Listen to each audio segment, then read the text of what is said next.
Faly miarabanao tonga sy indray eto amin'ny Tsaradia.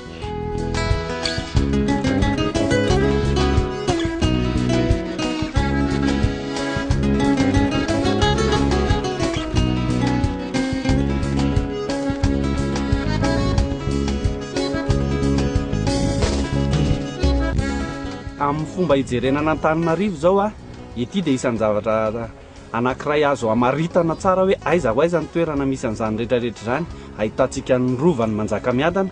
ahitantsika ny rovan'ny Ilafy ihany koa, ahitantsika ny misy an'ny Perpédro, ery Ambomahitra, Andralanitra, ahitantsika ny amin'ny Ambohimanga, toerana ny Andohany zao rehetrarehetra zao a, avy amin'ny Andrenampoimbera natao amin'ny ankavanako ato. Tiako lazaina zany hoe ny zavatra rehetrarehetra dia azo hijerena tarafana avy ety amin'ity toerana ity daholo. Tena marina tokoa izany satria talaky-rivotra tanteraka ny ety. Ambohiboahata Iroka ny fatoan'ny dita midindray ny toraka ity niaraka tamin'ny ekipan'ny Kotanana. Olona mahay mamolaka ny tontolo manodidina azy aso sy hampirindra ny fiainan'ny malagasy fa izay ary anisan'ny mahatalanjona ny vahiny mandalo eto amintsika izany. Ny amin'izao manko tsika mieritreritra hoe rehefa ohatra hoe trano tsy miloko ny trano na hoe dia hoe mahantra izay ilay olo na hoe miloko ny trano dia izay mampisy lanjaina ilay izy fa tsy ohatr'izay ny fahiny ny olona raha fahiny hoe resaka atao hoe lakozia amin'ny farany ambondriany fa izay ny olona vao mahita tena nararotina hoe rehefa maintomainto ny varavarankely lakozia dia midika izay hoe manakohanina ilay olona mahandro sakafo hoy zareo fa raha ohatra ny lokonao fotsy be izany ilay varavarankely lakozia dia mieritreritra indray ny olona hoe tsy mihinan-kanina mihitsy na satria madio be na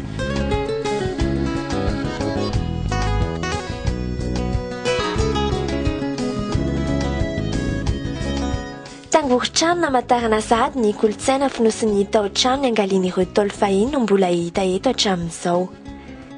Miaina miaraka manodidina anazy ary raha mamaky tsika amin'ilay resaka trano arana ny tany matoa ilay trano malagasy menamena ny lokony dia satria ilay tany manodidina anazy ihany no ampiasaina izany hoe tsika izany mahay an'izay taloha dia tokony mbola hiezaka anao an'izay koa tsika ankehitriny miaina miaraka manodidina antsika tsy voatery mitady zavatra lafo vidy be vao mahavita zavatra tsara ho antsika fa na ilay tany anaovana trano zavatra hitantsika foana manodidina antsika ny tafo dia izay no tena hita aty amin'ny tontolo ambanivohitra na ohatra ny mitsabo ara zao ny olona aty dia ilay zavatra kely manodididina eny ohatra ny tsy dahory zavamaniry tsy dahory manasitrana ny ohatra ny rehefa maratra dia mampijanona andra re zany mbola aizareo tsara mampiasa anazy.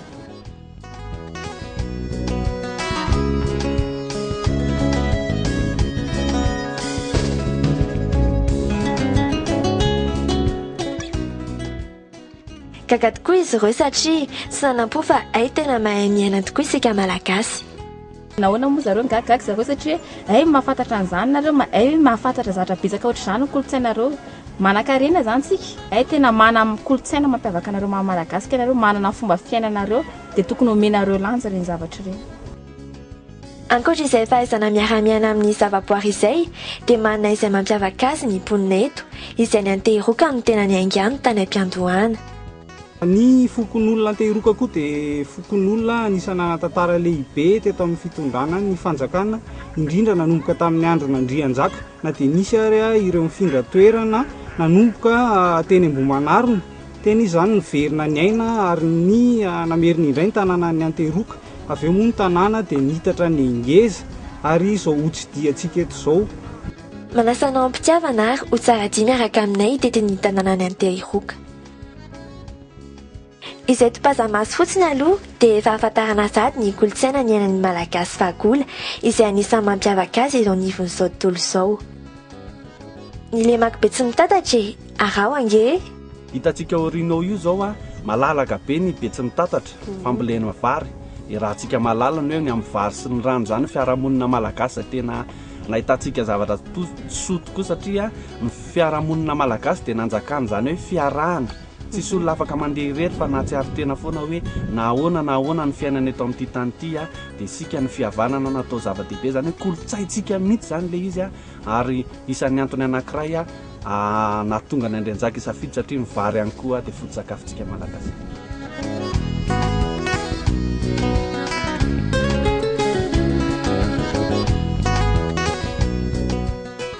Fa hafahafa kely ihany ny toerana hitondrany Kotanana ny vahiny.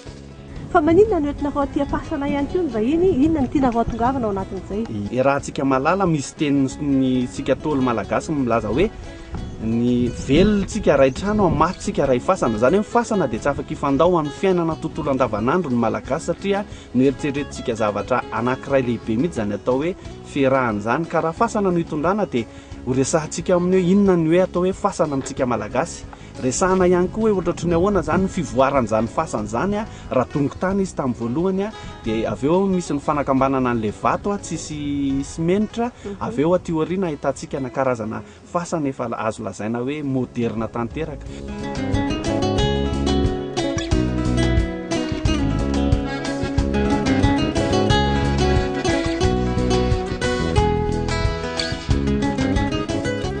io arina koa zao fasana anankiray zay raha ohatra hoe manatsidika anazy amin'ireo vahiny hoentina mandalo amin'ity faritra ity satria misy ohatra le izy hoe tsy lova fa herim-po amintsika malagasy manko dia tena zava-dehibe le hoe milevina pasan-drazany fa misy nefa ny eo amin'ilay fivoarana eo amin'ny resaka kolontsaina dia misy manapa-kevitra hoe manoro tokantrano izy manambady a dia manorona fianakaviana anazy manokana indray izy dia mamorona fasana vaovao ho anazy fianakaviana dia zay mahatonga izy hoe tsy lovaina tamin'ilay razana tany aloha fa vokatry ny herim-po.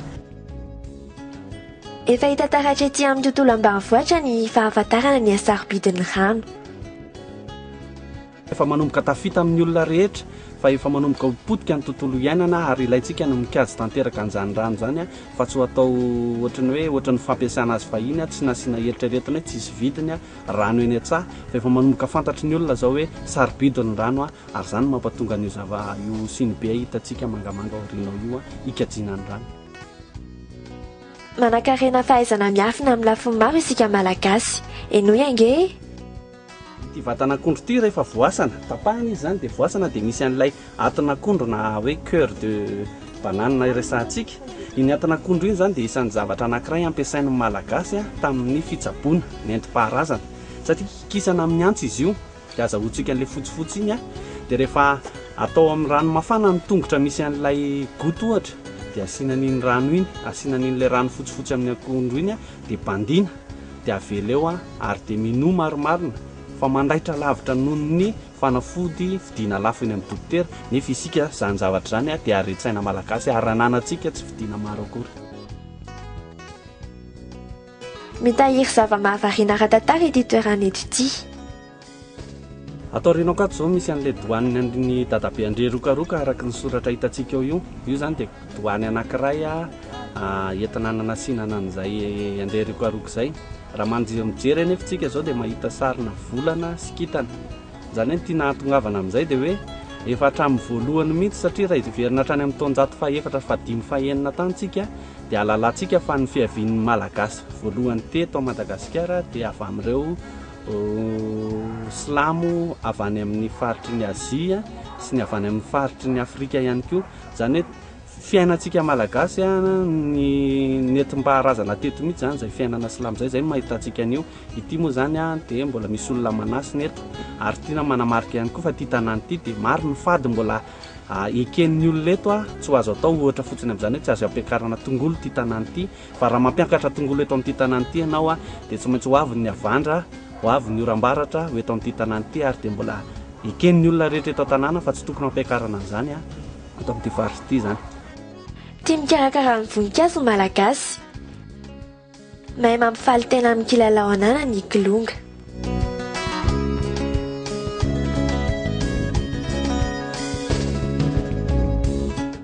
Tamponambojanahary misy an'ity toerana ity a izay toerana fikabariana taloha tamin'ny andro fahiny zany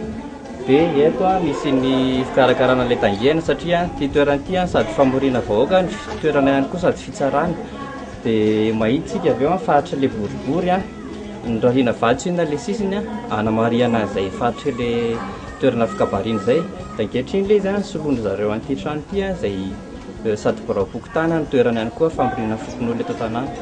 Rakitry ny ela tsy navela ho faty fanovana endrika hifanaraka amin'ny vanim-potoana ankehitriny ny fiaraha-mivory teo anivon'ny fokon'olona izay ahafahana mandritra ny tontolon'ny fiaraha-monina.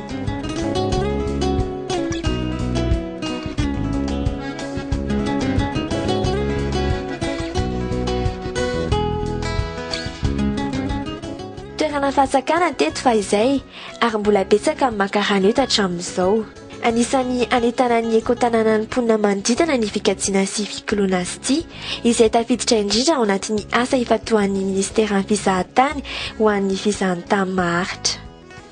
Ataoriana tokoa misy an'ity hazo be ity atao hoe ambora, anisan'ny hazo maharitra indrindra izay azo atao tafo, azo anaovana fanaka satria maharitra be ny fatezany zany.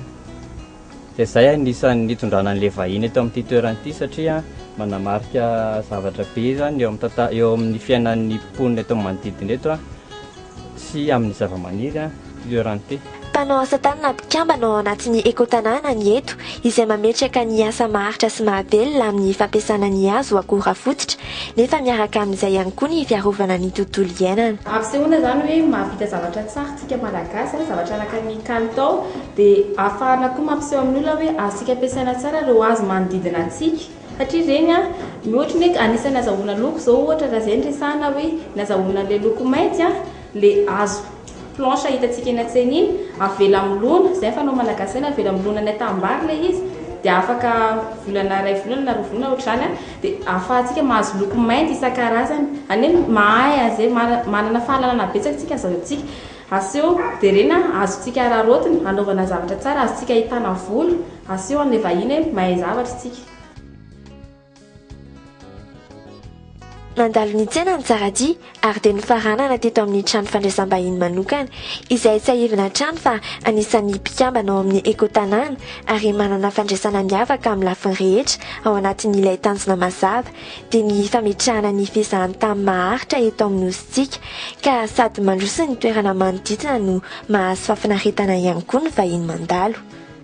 Les choses peuvent se résumer à 5 points principaux. La question de l'eau d'abord, on récupère les eaux de pluie du toit, on vient de construire une grosse citerne de 20 mètres cubes, on est indépendant de la Dirama pour l'eau, on a 2 puits, enfin 3 avec longtemps un puits à main et 2 à pompe immergée. Deuxième volet, la récupération des ordures. Bon, alors deux choses, il y a les ordures ménagères, on fait du compost, on a fait un gros trou. Et puis il y a toutes les fanes, l'herbe, le foin qu'on broie et dont on fait du compost. On applique la recette des pères là, qui est assez connue maintenant à la Tana. Et puis troisième volet, le travail en cheville avec les gens du quartier, du pays. Alors le Foukountan proprement dit, où on collabore avec le bureau haut et puis avec les villageois qui nous procurent du lait et auquel on procure de l'herbe. On achète nos légumes au village. On en produit aussi, bien sûr, beaucoup de légumes.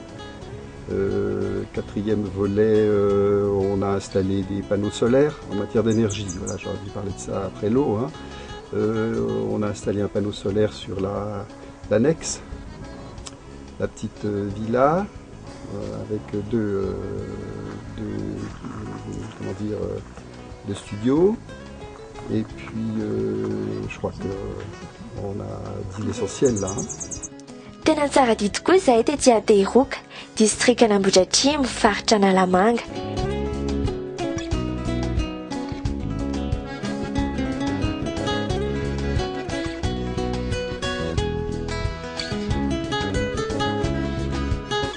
Fizahatany sy asa tanana, sehatra roa izay nampivadiny ekotanàna ho fanohitra iray hampivarana ny tontolom-piarahamonina malagasy izay tsy miandry ny tsy ho hita fa mahay miaina amin'ny zava-misy ao am-pelantanana mba hampivarana ny fiainana isan'andro. Mankasitraka anao nanjohy hatramin'ny farany, tsara dio amin'ny herinan'io, Mirary Soa tompoko.